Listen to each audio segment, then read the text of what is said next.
kita rindu sosok B.J. Habibie.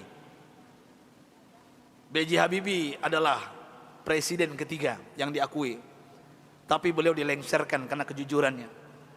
Beliau dilengsarkan karena beliau berjuang untuk bagaimana tidak ada korupsi. B.J. Habibie adalah orang soleh yang kita tahu dalam sejarah, orang hebat, diakui di dunia walaupun di Indonesia disepelekan. Apa yang beliau lakukan walaupun beliau sudah tiada, meninggal dunia?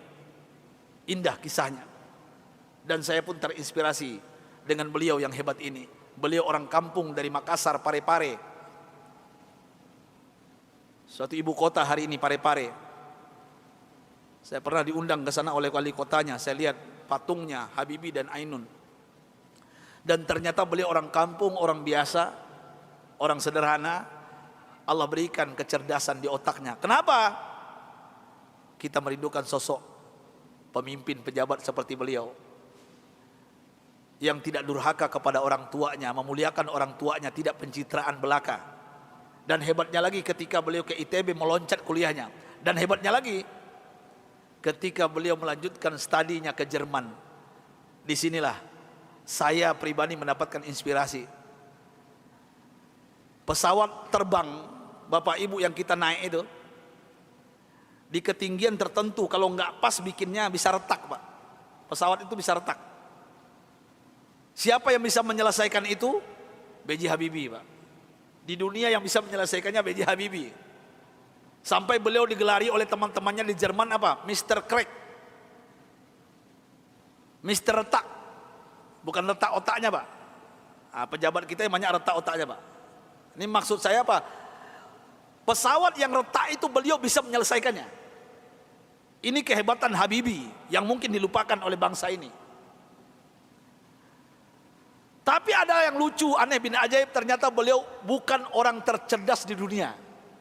Sampai beliau di Jerman, apa yang terjadi? Beliau tidak pernah ranking 1, ranking 2. Beliau ranking 3.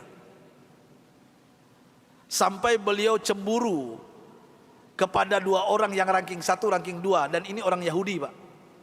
Orang kafir, laki dan perempuan. Saking herannya beliau, padahal beliau apa yang beliau isi itu benar semuanya. Tapi saking penasarannya, bertanya kepada Yahudi 2 ini. Apa kata beliau? Aku mau tanya kepada kalian berdua, apa rahasianya sampai kalian hebat di dunia, ranking 1, ranking 2? Saya kenapa tetap ranking 3? Apa jawaban Yahudi 2 ini, laki dan perempuan ini? Oh, Rudi. Beliau dipanggil Rudi, bukan Habibie. Ya, Baharudin Yusuf Habibie. Rudi, this is our secret. Ini rahasia kami, nggak mungkin kami kasih tahu. Besok beliau tanya lagi, apa rahasianya? Besok tanya lagi. Berhari-hari beliau bertanya. Akhirnya bosan Yahudi 2 ini. Sampai Yahudi ini mengatakan, Bapak Ibu, rahasianya. Come here, Rudi. Sini, Rudi, kami mau mengatakan kepada engkau, tahukah engkau rahasia? Kenapa kami cerdas? Kenapa kami ranking 1, ranking 2 hebat? Apa jawabannya? Ini yang membuat B.J. Habibie malu dan meneteskan air mata. Pahlawan yang hebat ini, ketika Yahudi ini mengatakan, kami di sepertiga malam terakhir, jam 3 bahasa kita di Jakarta, bangun. Setelah itu kami mandi. Setelah mandi kami pakai baju yang wangi. Setelah itu kami ambil Al-Quran. Kami baca Al-Quran. Kaget B.J. Habibie. You read Al-Quran? Yes. Kalian kan kafir Yahudi, kenapa baca Al-Quran? Kami yakin dengan Al-Quran. Walaupun kami tidak mempercayai Al-Quran, mempercayai Islam, tapi kami yakin dengan Al-Quran.